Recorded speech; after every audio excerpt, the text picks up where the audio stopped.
নগর ভবনে কোনো উপদেষ্টা বা প্রশাসক বসতে পারবে না জানিয়ে বিএনপি নেতা ইশরাক হোসেন বলেছেন, প্রয়োজনে বিগত কাউন্সিলর ও শিক্ষা প্রতিষ্ঠান প্রধানদের নিয়ে বিপ্লবী নগর কাউন্সিল করে ঢাকা দক্ষিণ সিটি কর্পোরেশনের কার্যক্রম পরিচালনা করা হবে।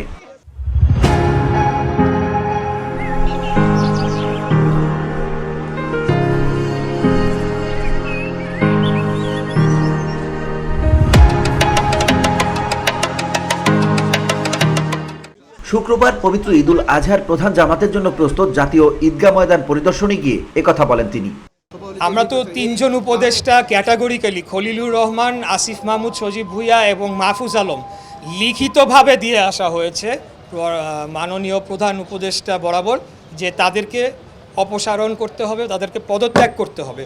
অতএব তারা থাকা অবস্থায় কি নির্বাচনে বিএনপি যাবে কি না সেটাও তো আপনাদের বিবেচনায় নিতে হবে, কারণ আমরা তো পদত্যাগ জানিয়েছি। আর যার পদত্যাগ জানি হ্যাঁ না, আমি মনে করি যে বিএনপি নির্বাচনের জন্য আন্দোলন করছে, বিএনপি অবশ্যই নির্বাচনে যাবে, তারা পদে থাকতে পারবে না। তিনি বলেন, হ্যাঁ আমি বসতে পারতাম যদি তাদের সঙ্গে কোনো একটা কম্প্রোমাইজ করতাম, কিন্তু সেটা নগরবাসীর জন্য ভালো হতো না।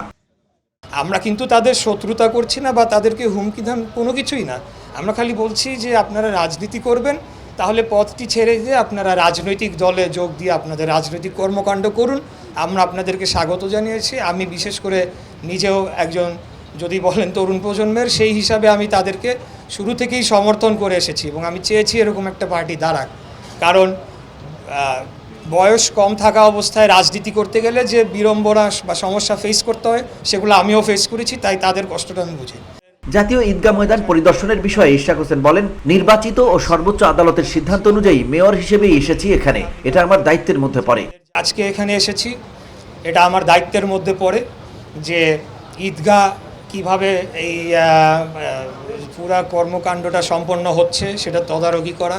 শুধু তাই নয়, যারা এখানে শ্রমিকরা রয়েছেন তাদের পাশে এসে দাঁড়ানো এবং তাদেরকে কিছুটা মোটিভেট করা। এটা আমরা কালকে থেকেও মাঠে থাকবো, যারা পরিচ্ছন্ন কর্মী থাকবে তাদের সাথে আমরা, আমাদের ঈদের দরকার নেই, আমরা যারা যেহেতু আমাদের জন্য কষ্ট করতে পারে আমরাও তাদের সাথে থাকবো ইনশাল্লাহ।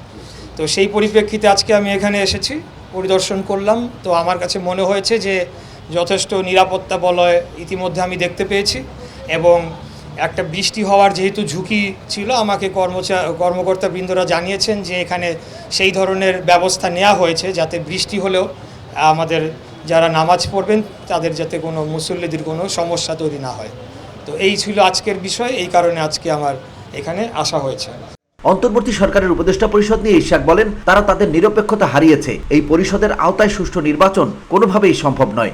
বর্তমান অন্তর্বর্তীকালীন সরকারের যে উপদেষ্টা পরিষদ, তারা তাদের নিরপেক্ষতা হারিয়েছে এবং এই উপদেষ্টা পরিষদ বহাল থাকা অবস্থায় কোনোভাবেই একটা কাঙ্ক্ষিত গ্রহণযোগ্য নির্বাচন অনুষ্ঠিত হতে পারে না। উপদেষ্টাদের যদি রাজনীতি করার ইচ্ছা থাকে তাহলে পদত্যাগ করে রাজনীতি করার অনুরোধ জানান Ishraq Hossain. BOD Bangla news desk.